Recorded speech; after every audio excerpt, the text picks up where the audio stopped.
ओम शांति। 1 मई 2026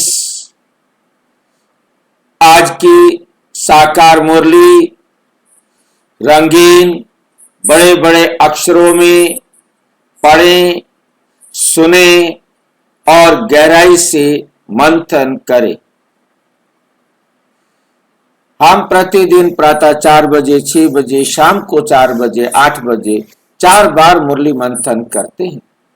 आप सभी भी अपनी सुविधा अनुसार जब भी सुविधा हो मुरली मंथन के लिए जुड़ सकते हैं, जिसके लिए इसी वीडियो के डिस्क्रिप्शन बॉक्स में गूगल मीट का लिंक दिया हुआ है, जिस लिंक से आप प्रतिदिन सवेरे 4 बजे, 6 बजे, शाम को 4 बजे, 8 बजे जुड़ सकते हैं।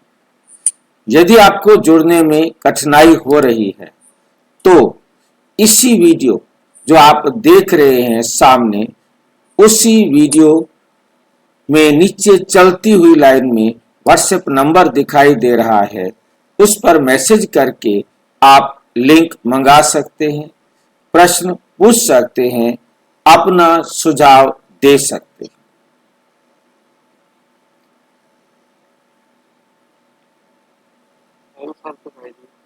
ओम शांति। ओम शांति।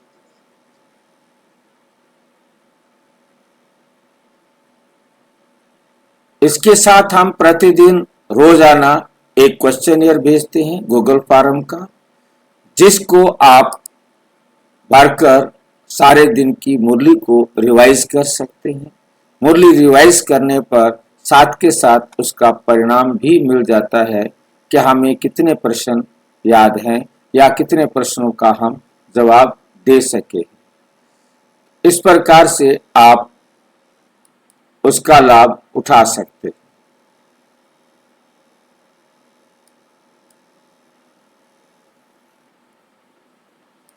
इसके साथ हम आपके पास भेजते हैं, नीचे आप देख रहे हैं कि ब्रह्मा कुमारीज बीके ओम शांति, ये हमारी वेबसाइट है जहां पर आपको सारा ज्ञान खजाना मिल जाता है।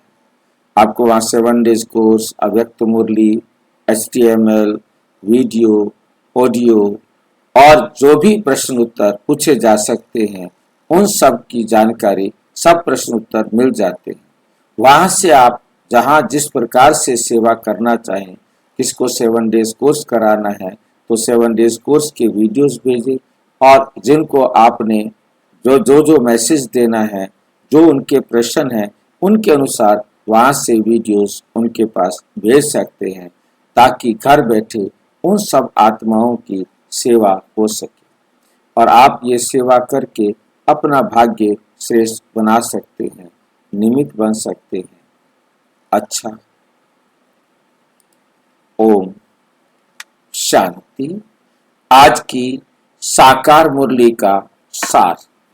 मीठा मीठा बाबा कहते, मीठे बच्चे, तुमने रावण की मत पर बाप की गलानी की।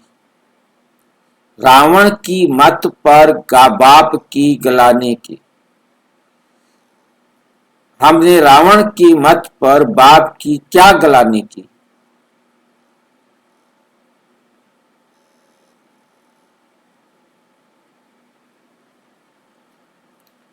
रावण की मत पर हमने बाप की क्या गलानी की?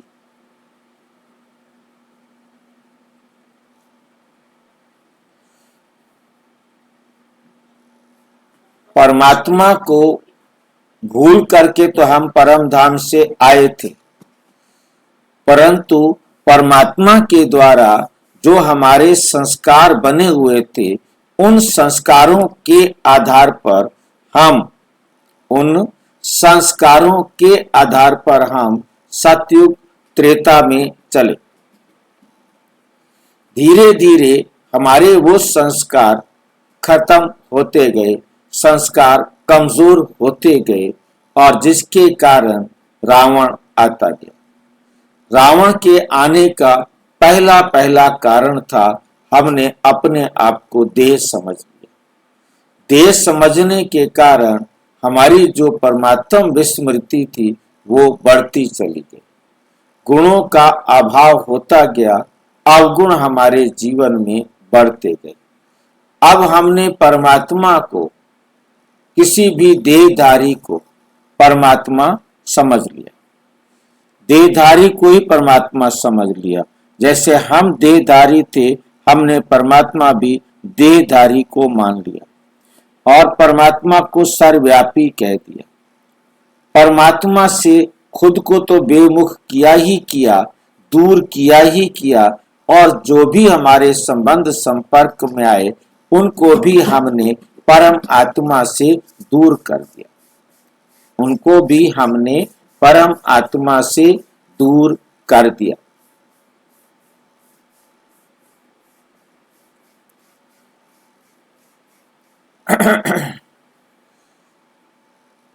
और भारत को हमने कोड़ी तुल्य बना दिया।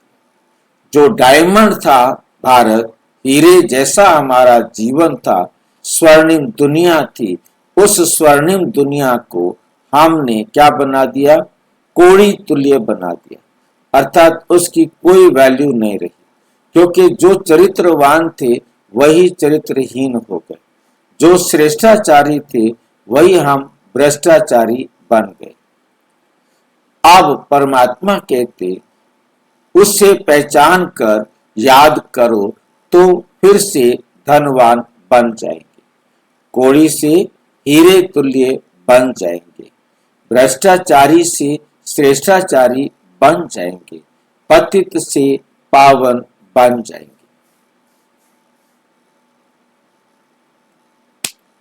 प्रश्न, सीढ़ी के चित्र में कौन सा वंडरफुल राज समाया हुआ? कौन सा वंडरफुल राज समाया हुआ है? उत्तर, आधा कल्प है भक्ति की डांस और आधा कल्प है ज्ञान की डांस। जब भक्ति की डांस होती है तो ज्ञान की नहीं, और जब ज्ञान की होती है तो भक्ति की नहीं। आधा कल्प रावण की प्रारब्ध चलती और आधा कल्प तुम बच्चे प्रारब्ध भोगते हो। ये गुह्य राज सीढ़ी के चित्रों में समाया हुआ है। ये गुह्य राज जो है किसमें समाया हुआ है? सीढ़ी के चित्र में समाया हुआ है। आधा कल्प तुम क्या चलते हो? ज्ञान के आधार पर, ज्ञान के आधार पर, क्योंकि सीढ़ी के चित्र में हमें बहुत अच्छी तरह समझाया गया है कि भारत के उत्थान और पतन की कहानी, कृष्ण के 84 जन्मों की अद्भुत कहानी, जहां कृष्ण के माध्यम से सारे संसार की आत्माओं की जीवन कहानी समझ सकते। जो आत्माएं श्री कृष्ण के साथ आई उन्होंने 84 जन्म लिए, और जो आत्मा जितनी सीढ़ियों के बाद इस संसार में आए हैं, क्योंकि इसमें 84 सीढ़ियां दिखाई हैं, 84 जन्म दिखाए हैं। जो आत्मा श्री कृष्ण के साथ पहले जन्म में आए तो उनके भी 84 जन्म होते हैं, परंतु जो आत्मा देर से आई है उसके उतने जन्म कम होते हैं, और लास्ट में सारी आत्माएं एक साथ मिलकर घर जाती।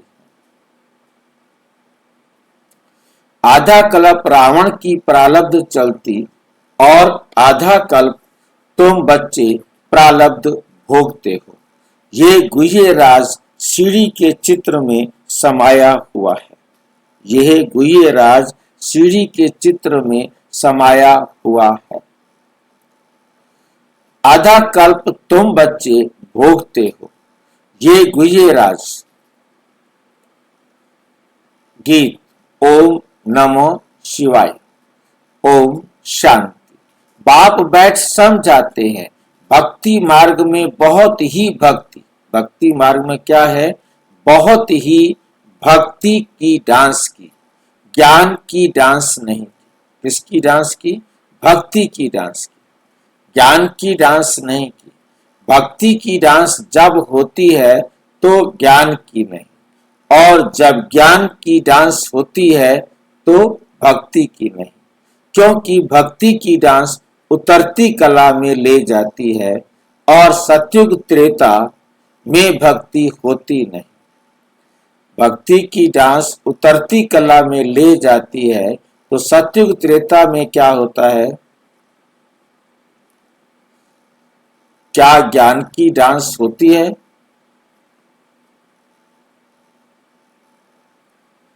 सतयुग त्रेता में क्या ज्ञान की डांस होती है?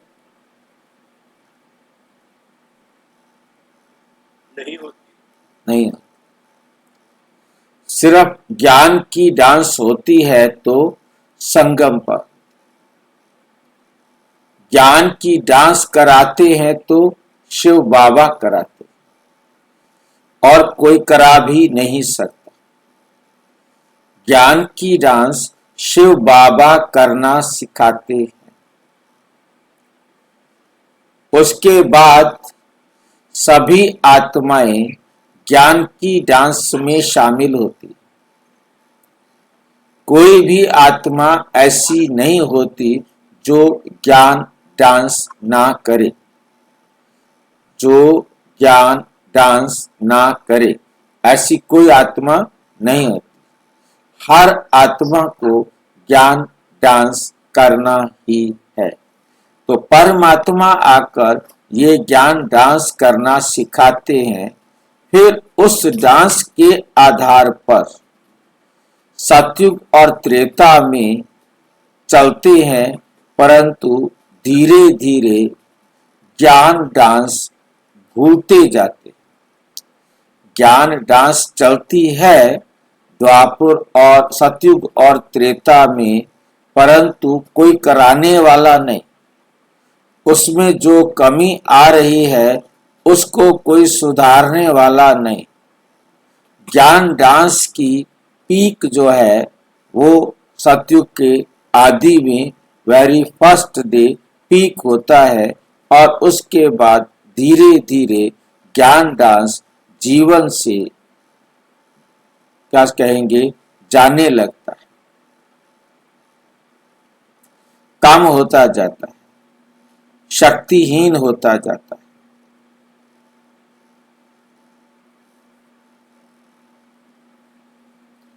भक्ति शुरू होती है तो ज्ञान की प्रारब्ध पूरी हो जाती है। सतयुग और त्रेता में ज्ञान की प्रारब्ध होती है, ज्ञान डांस नहीं। और त्रेता के अंत तक जो ज्ञान की हमने ज्ञान डांस किया था, उससे जो हमने अपनी प्रारब्ध बनाई थी, अपना भाग्य बनाया था, वो खत्म हो जाता है। फिर उतरती कला होती है। कैसे उतरते हैं? सो बाप बैठ समझाते। मैं कल्प कल्प आकर बच्चों को कहता हूं, तुम बच्चों ने हमारी बहुत ही गलानी कर दी है।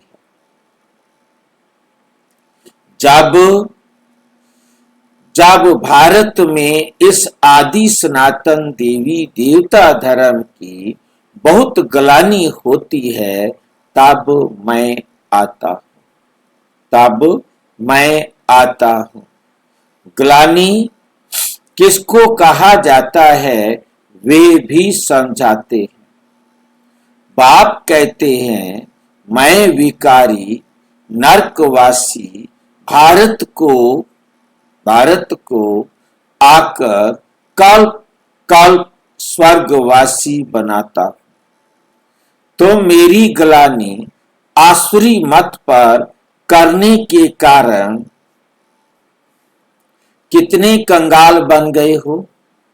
राम राज्य था, अभी है रावण राज्य, जिसको हार और जीत दिन और रात कहा जाता है।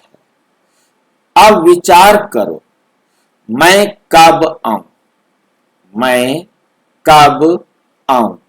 जिन्हों को राज्य दिया वही राज्य गंवा बैठे, जिन्हों को राज्य दिया वही राज्य गंवा बैठे हैं। हिसाब किताब तो सारा समझाया ही है। मैं आकर वर्षा देता हूं, फिर रावण आकर तुमको श्रापित करते। भारत को खास, दुनिया को आम, भारत की महिमा का भी किसको पता नहीं। भारत की महिमा का भी किसको पता नहीं। पहले पहले भारत ही था। कब था, कैसे था, कौन राज्य करते थे, किसको भी कुछ पता नहीं। किसको भी कुछ पता नहीं है। कुछ भी समझते नहीं है। जो देवता थे, शक्ल मनुष्य की, सीरत देवताओं की थी। सीरत माना गुण। उनके जो गुण थे, जो विशेषताएं थी, वो उनमें देवताओं की थी। शक्ल उनकी मनुष्य की थी। अब सूरत भल मनुष्य की है, परंतु सीरत कौन सी है? आसुरी। जिसको समझाते हैं वे समझते नहीं। जिसको समझाते हैं वे समझते नहीं है, क्योंकि पारलौकिक बाप को ही नहीं जानते और ही बैठ गाली देते हैं। बाप की ग्लानि करते करते बिल्कुल ही कोड़ी तुल्य बन गए। कैसे बन गए हैं? कोड़ी तुल्य बन गए हैं। भारत का डाउनफॉल हो गया है। ऐसी हालत जब होती है, बाप कहते हैं तब मैं आता हूं। अभी तुम बच्चों को सन्मुख समझा रहा हूं। कल्प पहले भी समझाया था। कल्प पहले भी समझाया था। पहली बार नहीं समझा रहे हैं, कल्प पहले भी समझाया था। ऐसे ही ये देवी संप्रदाय की स्थापना हो रही है। ये क्या हो रही है? देवी संप्रदाय की स्थापना हो रही है। मनुष्य से देवता बन रहे हैं। मनुष्यों को ये पता ही नहीं है कि बाप कब आते हैं। सतयुग त्रेता में तुम बड़ी खुशी में प्रारब्ध भोगते हो, फिर द्वापर से रावण का श्राप पाते हो। द्वापर से फिर क्या मिल जाता है आपको? रावण का श्राप पाते पाते बिल्कुल ही खत्म हो जाते। जैसे देवताएं प्रारब्ध भोगते भोगते त्रेता के अंत में खत्म हो जाते हैं, फिर रावण की आसुरी प्रारब्ध शुरू होती है। भक्ति भी पहले पहले अव्यभिचारी होती है, फिर व्यभिचारी होती है। सीढ़ी ठीक बनी हुई है। हर एक चीज सतो प्रधान, सतो रजो तमो बनती है। खाद पड़ती जाती है। तुम बच्चों को समझाया तो बहुत अच्छी रीति जाता है, परंतु धारणा कम होती है। कोई में तो समझाने का बिल्कुल अक्ल ही नहीं है। कोई अच्छे अनुभवी हैं जिनकी धारणा बड़ी अच्छी होती है। नंबरवार तो होते ही हैं। नंबरवार तो होते हैं, है ना। स्टूडेंट्स एक समान नहीं होते। कुछ ना कुछ नंबर जरूर रखेंगे। कोई को भी समझाना है। कोई को भी समझाना है। बहुत सहज बाप कहते हैं, मुझे याद करो। मैं तुम्हारा बेहद का बाप सृष्टि का रचयिता हूं। मुझे याद करने से तुमको बेहद का वर्षा मिलेगा, याद से ही खाद निकलेगी। सिर्फ यह समझाओ कि तुम भारतवासी सतयुग में सतो प्रधान थे, अभी कलयुग में तमो प्रधान बने हो। आत्मा में खाद पड़ती है, पवित्र होने बिगर कोई वहां जा नहीं सकते। नई दुनिया में है ही सतो प्रधान, कपड़ा नया है तो कहेंगे सतो प्रधान, फिर पुराना तमो प्रधान हो जाता है। अभी सबका कपड़ा फटने लायक है, सब जड़ जड़ी भूत अवस्था को पाए हुए हैं। जो विश्व के मालिक थे वही बिल्कुल गरीब बने हैं, फिर उनको ही साहूकार बनना। जो गरीब बने हैं उन्हीं को ही फिर साहूकार बनना है। क्या नियम है यहां पर?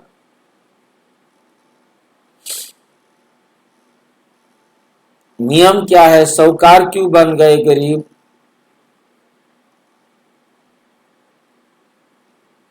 ये कोई नियम है कि गरीब साहूकार बनेंगे और साहूकार गरीब बनेंगे?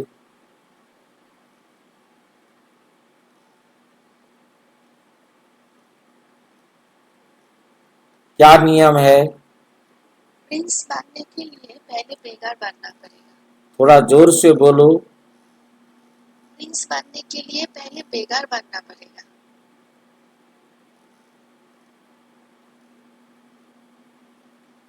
नियम है, जो आत्मा जिस मेरिट पर इस धरती पर पाठ बजाने आएगी, हिसाब किताब बराबर करने पर उसी मेरिट पर वापस घर जाएगी। जो आया ही गरीब है वो थोड़ा सुधरेगा और थोड़ा पहले बिगड़ेगा, फिर थोड़ा सुधरेगा। जो आया अमीर है, मेरिट में टॉप में आया है, वो बॉटम में आएगा।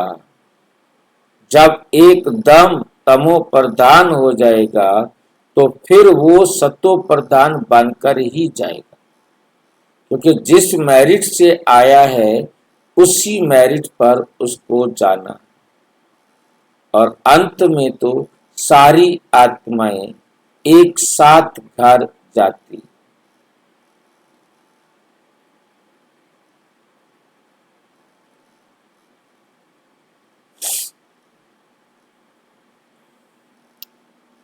जो गरीब बना है ना, वही फिर साहूकार बनेगा।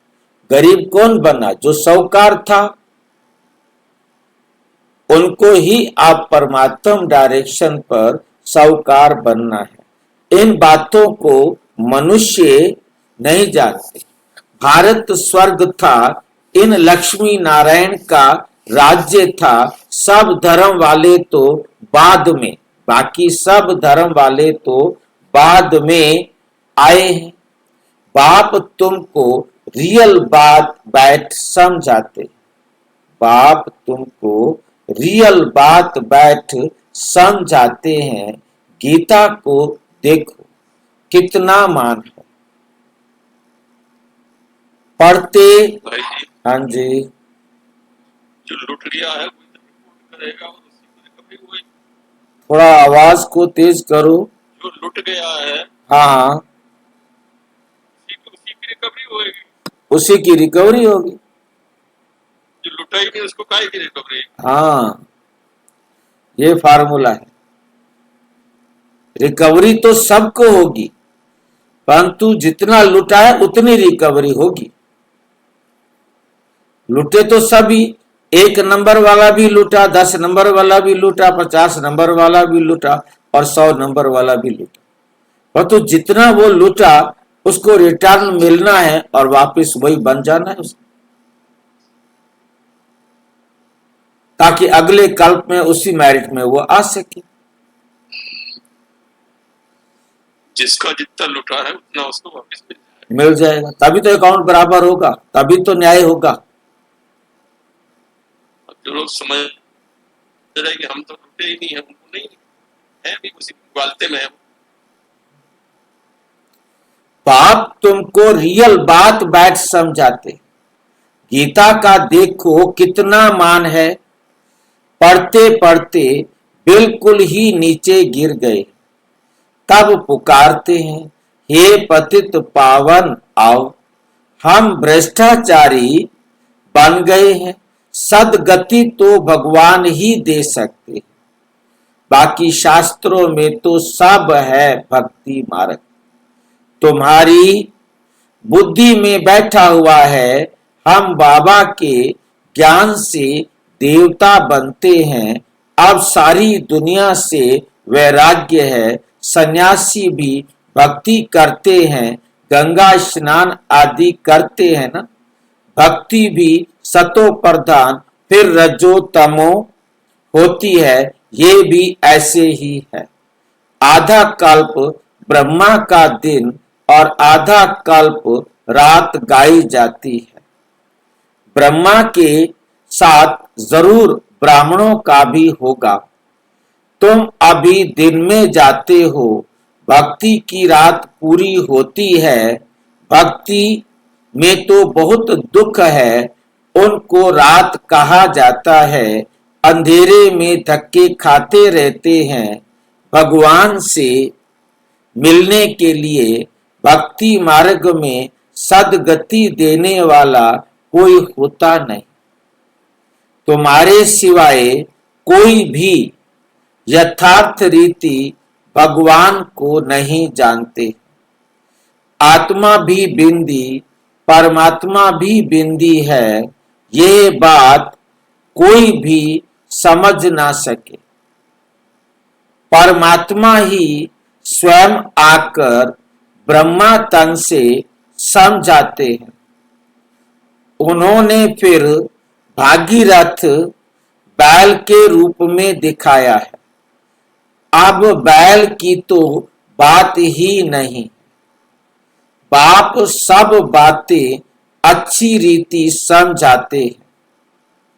बाप सब बातें अच्छी रीति समझाते हैं, परंतु किसकी बुद्धि में पूरी रीति बैठता नहीं। पूरी रीति बैठता नहीं, बाप बैठ समझाते। बच्चे, मैं तुम आत्माओं का बाप हूं, तुम मुझे याद करो और वर्षे को याद करो, तो तुम्हारे विकर्म विनाश होंगे। फिर भी कहते हो भूल जाते। वाह, ऐसे साजन वाह बाप को भूलना चाहिए क्या? स्त्री पति को या बच्चे कभी बाप को भूलते हैं क्या?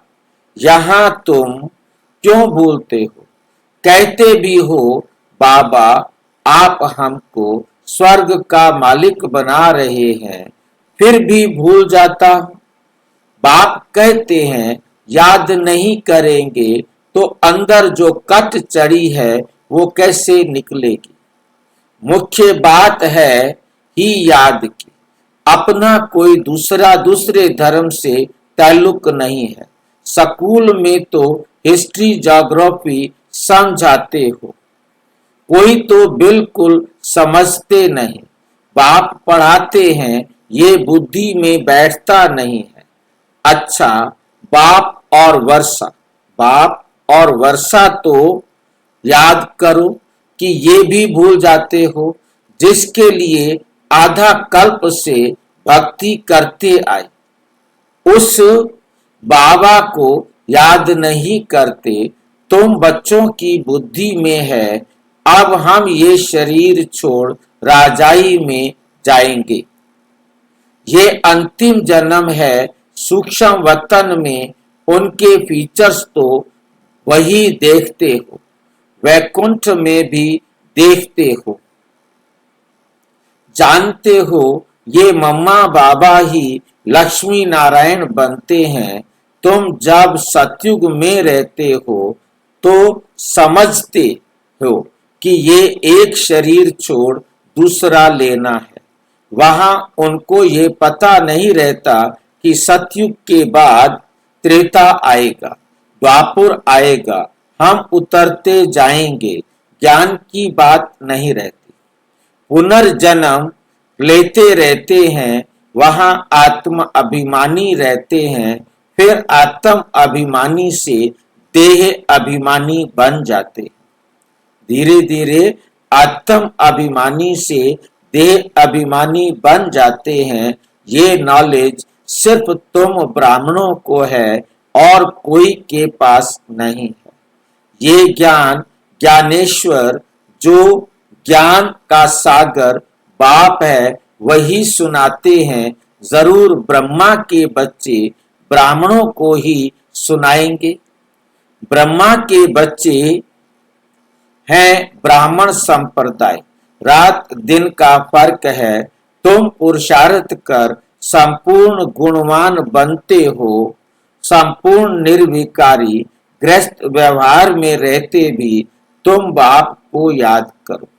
कर्म तो करना ही है। बुद्धि का योग बाप के साथ लगा रहे।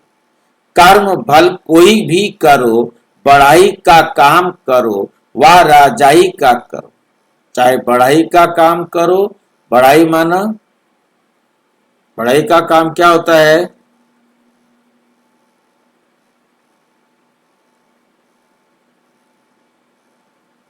बर्तन बनाना, मतलब कोई भी काम करो। बढ़ई बढ़ई भाई जी, हाँ, बढ़ई मतलब जो कारपेंटर, कारपेंटर, कोई भी काम करने वाला, जो वह राजाई का करो, मतलब मजदूरी का काम करो चाहे राजाई का काम करो। राजा जनक का भी गायन है ना, राजाई करते रहे परंतु बुद्धि का योग बाप के साथ रहा। बुद्धि का योग बाप के साथ लगाओ तो वर्षा मिल जाएगा। बाप कहते हैं मन मना भव, माम एकम याद करो। शिव बाबा कहते हैं सिर्फ शिव कहने से लिंग याद आएगा और तो सबके शरीर का नाम लिया जाता है। पार्ट शरीर से बजाते हैं। अभी तुमको आत्म अभिमानी बनाया जाता है जो आधा कल्प चलता है। इस समय सभी हैं देह अभिमान में, वहां आत्म अभिमानी होंगे यथा राजा रानी तथा प्रजा। आयु तो सबकी बड़ी होती है, यहां सबकी आयु कम है तो बाप सन्मुख बैठ बच्चों को कितनी अच्छी रीति समझाते हैं। हे आत्माओं, क्योंकि आत्मा ज्ञान लेती है, धारणा आत्मा में होती है।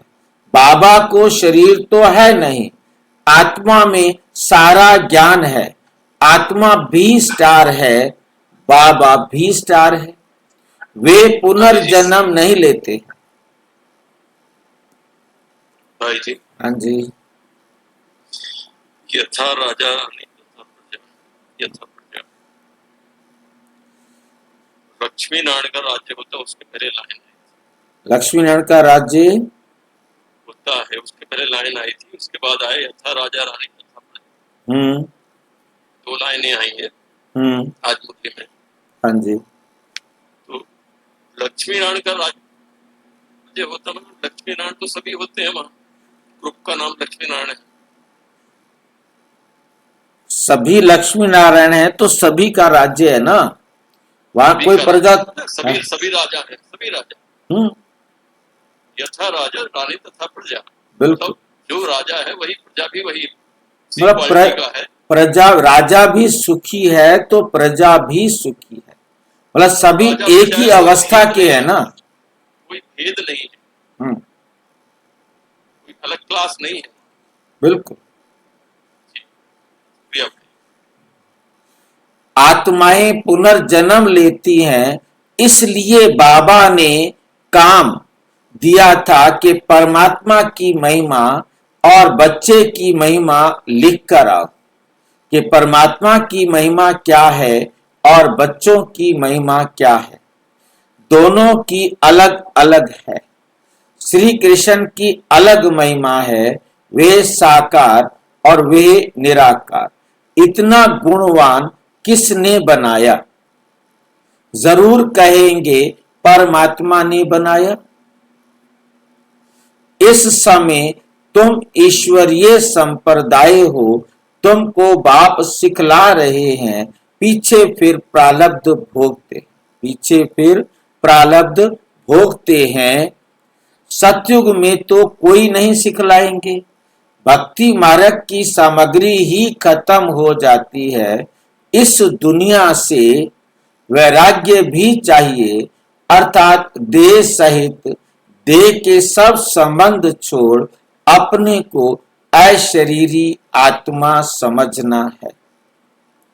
नंगे आए थे, नंगे जाना है। ये पुरानी दुनिया खलास हो जानी है। हम सब नई दुनिया में जाने वाले हैं। बस ये याद की मेहनत करते रहो। इसमें ही फेल होते हैं, याद करते नहीं है। जो भी समझने के लिए आते हैं उनको भी यही समझाना है। शिव बाबा ब्रह्मा द्वारा कहते हैं कि मुझे याद करो, मुझे याद करो, तो याद से तुम्हारी खाद निकल जाएगी। तुम विष्णुपुरी के मालिक बन जाएंगे। विष्णुपुरी ही स्वर्गपुरी है। तो जितना हो सके बाप को याद करो। जिस बाप को आधा कल्प याद किया है, अब वे सन्मुख आए हैं, कहते हैं मुझे याद करो। उनको कोई भी जानते नहीं, खुद ही आकर अपना परिचय देते हैं। मैं जो हूं, जैसा हूं, ऐसा कोई विरला जानते और निश्चय करते हैं। पुरुषार्थ कर वर्षा पा लेते हैं। शिव बाबा कहते हैं मुझे याद करने से ही तुम्हारे विकर्म विनाश होंगे, तुम्हारे विकर्म विनाश होंगे। तुम पवित्र बन पवित्र दुनिया के मालिक बनेंगे।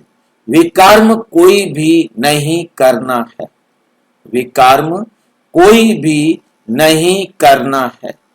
अच्छा, मीठे मीठे सिक्की लदे बच्चों प्रति माता पिता बाप दादा का याद प्यार और गुड मॉर्निंग।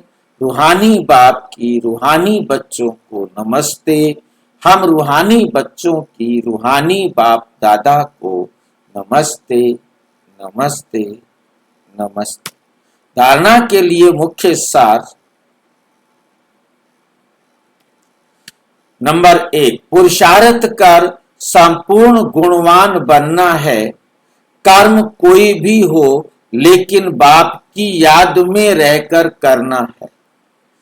कोई भी विकर्म नहीं करना है। ये पुराना कपड़ा शरीर जड़ जड़ी भूत है, जड़ जड़ी भूत है। इससे ममत्व निकाल देना है। आत्मा को सतो प्रधान बनाने का पूरा पूरा पुरुषार्थ करना है।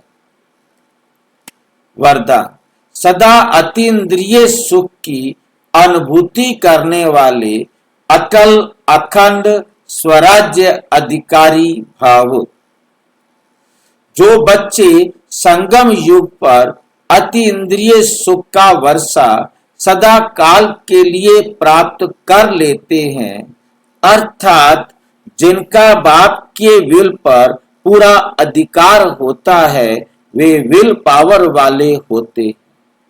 उन्हें अटूट, अटल, अतीन्द्रिय सुख की अनुभूति होती है। ऐसे वारिस अर्थात संपूर्ण वर्षे के अधिकारी ही भविष्य में अटल अखंड स्वराज्य का अधिकार प्राप्त करते हैं। स्वराज्य का अधिकार प्राप्त करते हैं। स्लोगन, जहां मेरापन आता है वहां बुद्धि का फेरा हो जाता है। वहां बुद्धि जो है ना घूम जाती है। जहां मेरापन आया वहां बुद्धि का फेरा हो जाता है, क्योंकि मेरापन की तरफ बुद्धि अटक जाती है, उसी से अटैचमेंट हो जाता है, जिसको मेरा कहते हैं। बाबा को मेरा कहेंगे तो बुद्धि बाबा के साथ लग जाएगी। दुनिया में किसी चीज को मेरा कहेंगे बुद्धि उधर चली जाएगी। जिसको मेरा कहेंगे बुद्धि मेरे में ही जाती है। मातेश्वरी जी के अनमोल महावाक्य हैं, चढ़ती कला और गिरती कला की मुख्य जड़ क्या है। बहुत मनुष्य ये प्रश्न पूछते हैं कि अब इतना पुरुषार्थ कर जीवन मुक्ति पद को पाते हैं तो फिर वहां क्या कारण बनता है जो हम नीचे गिरते हैं। भल हम कहते हैं कि ये हार और जीत का खेल है, इसमें चढ़ती कला और उतरती कला होने का भी कोई कारण जरूर है, जिस कारण के आधार पर ये खेल चलता है। यह खेल चलता है, जैसे पुरुषार्थ से हम चढ़ रहे हैं वैसे गिरने का भी कारण जरूर है। अब कारण भी कोई बड़ा नहीं, जरा सी भूल है। जैसे परमात्मा कहता है मुझे याद करो तो मैं तुमको मुक्ति जीवन मुक्ति पद दूंगा, वैसे ही जब बॉडी कॉन्शियस हो परमात्मा को भूलते हैं तो गिरते हैं, फिर वाम मार्ग में चले जाते हैं, फिर 5 विकारों में फंसने से दुख उठाते हैं। तो ये हुआ अपना दोष, ना कि रचता का दोष है। जो लोग कहते हैं दुख सुख परमात्मा ही देता है, ये कहना बिल्कुल रॉन्ग है। बाबा सुख रचता है, ना कि दुख रचता, क्योंकि बाबा आकर हमें सुख प्राप्त करने की विधि बताते हैं, ना कि दुख प्राप्त करने की। बाकी हम श्रेष्ठ कर्म से सुख उठाते हैं और भ्रष्ट कर्म से दुख भोगते हैं। हम अपने सुख व दुख के रचयिता खुद हैं। अपने कर्मों से ही हम अपना भाग्य लिखते हैं। बाकी अच्छे कर्म का फल और बुरे कर्मों का दंड परमात्मा द्वारा अवश्य मिलता है। क्या ये लाइन ठीक है? अच्छे कर्म का फल और बुरे कर्मों का दंड परमात्मा द्वारा अवश्य मिलता है। नहीं भाई जी, परमात्मा नहीं देते। फिर ऐसा क्यों बोलता है आपका बाप? हाँ जी, ये लाइन ठीक है, क्योंकि जब हम परमात्मा के श्रीमत पर चलेंगे तब तो हमें अच्छे श्रेष्ठ कर्म करेंगे ना, और जब श्रीमत पर नहीं चलेंगे तो बुरे कर्म करेंगे और दंड मिलेगा। तो कौन देगा? परमात्मा देगा क्या? परमात्मा द्वारा श्रीमत तो परमात्मा द्वारा मिलता है ना। तो श्रीमत परमात्मा द्वारा है। देखो, पहले देखो, इससे पहले लाइन देखो। हम श्रेष्ठ कर्म से सुख उठाते हैं और भ्रष्ट कर्म से दुख भोगते हैं। बाकी अच्छे कर्म का फल और बुरे कर्मों का दंड परमात्मा द्वारा अवश्य मिलता है। परमात्मा किसी को दंड देगा क्या? नहीं देंगे। ये कॉन्ट्राडिक्टरी है दोनों लाइनें। हाँ जी, दोनों लाइनें कंट्राडिक्टरी है। हाँ, तो अब क्या करें, कौन सी लाइन को मान ले में, किस लाइन को ना माने।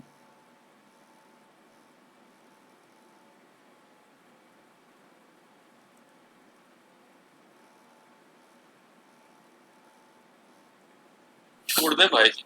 हाँ जी, छोड़ दें भाई जी। छोड़ दें। विधि विधान बनाने वाला परमात्मा है। परमात्मा ने इस ड्रामा के विधि विधान को इस प्रकार से बनाया हुआ है कि सबको न्याय मिले, किसी भी आत्मा को अन्याय नहीं मिले। विधि विधाता परमात्मा को कहा जाता है। ये जो नियम है, जैसे हर देश का संविधान जो अलग अलग है, हर एक ने अपनी तरफ से फुल प्रूफ संविधान बनाने की सोची है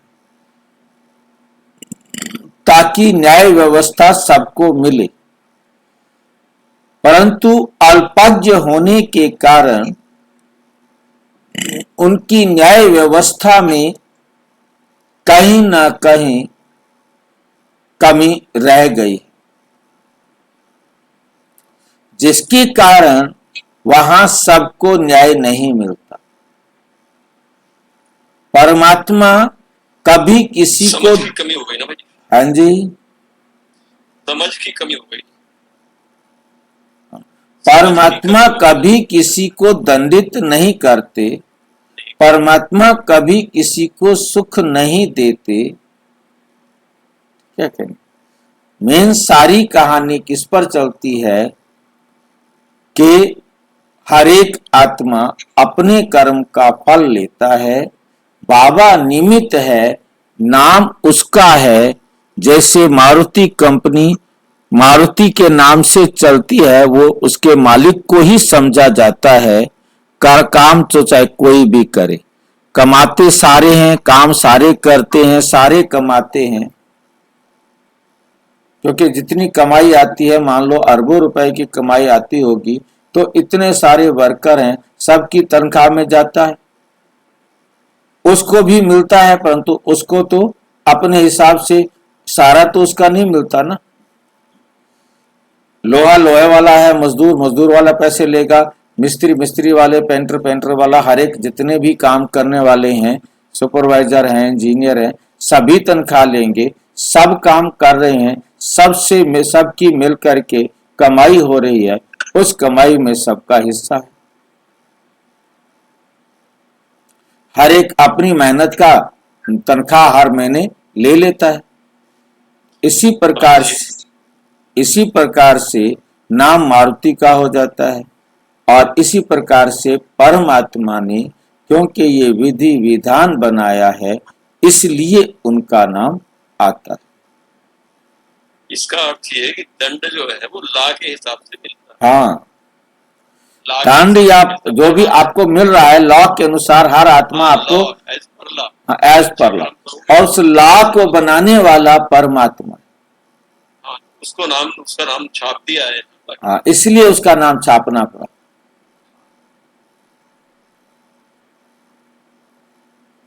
ये है तो कर्म फिलॉसफी सारी। हाँ, कर्म फिलॉसफी। परंतु ऐसे नहीं कहेंगे कि सुख दुख दोनों परमात्मा देता है। परमात्मा ना सुख देता है और ना ही दुख देता है। हर आत्मा अपने कर्मों का फल खुद प्राप्त पाती है।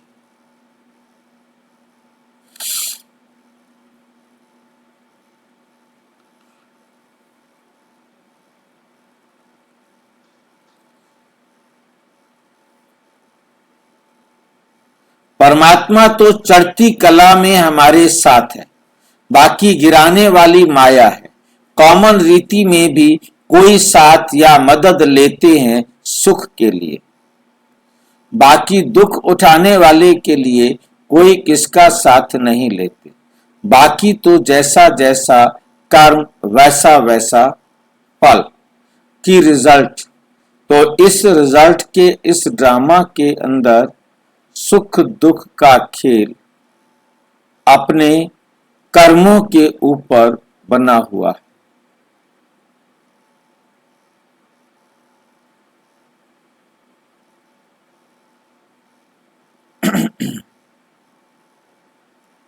तो इस ड्रामा के अंदर दुख सुख का खेल अपने कर्मों के ऊपर बना हुआ है, परंतु तुच्छ बुद्धि मनुष्य इस राज को नहीं जानता। तुच्छ बुद्धि मनुष्य इस राज को नहीं जानते। ओम शांति। ये अव्यक्त इशारे सदा अचल अडोल एक रस की अवस्था,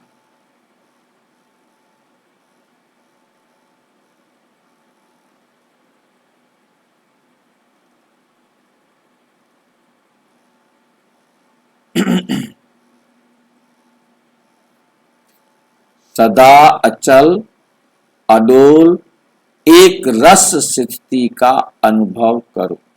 समय प्रमाण अब सदा अचल अडोल सर्व खजानों से संपन्न रहो। थोड़ा भी डगमग हुए, थोड़ा भी डगमग हुए तो सर्व खजानों का अनुभव नहीं। बाप द्वारा मिले हुए खजानों को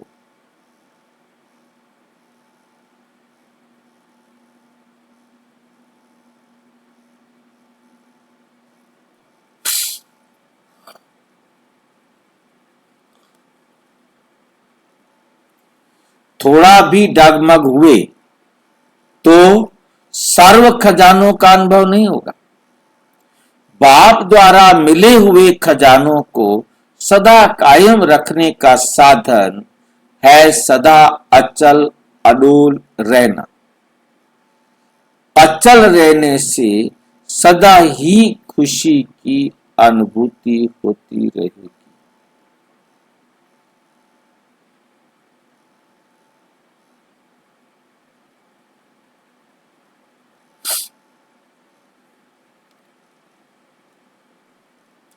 जैसे विनाशी धन, नाम मान शान, कुर्सी आदि मिलती है,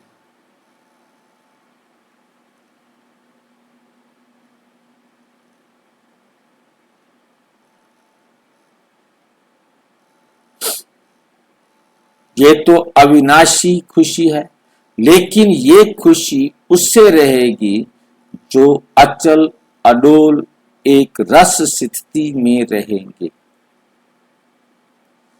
अच्छा, ओम शांति।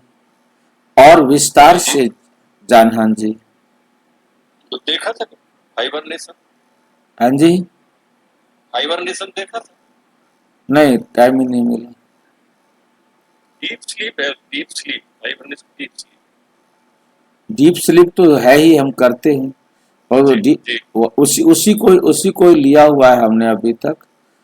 ओम शांति। और विस्तार से जानने के लिए प्रजापिता ब्रह्मा कुमारी ईश्वरीय विश्वविद्यालय के किसी भी सेवा केंद्र पर संपर्क करें, और यदि कोई प्रश्न है तो 9213106986 पर केवल अराटाई या टेलीग्राम करें।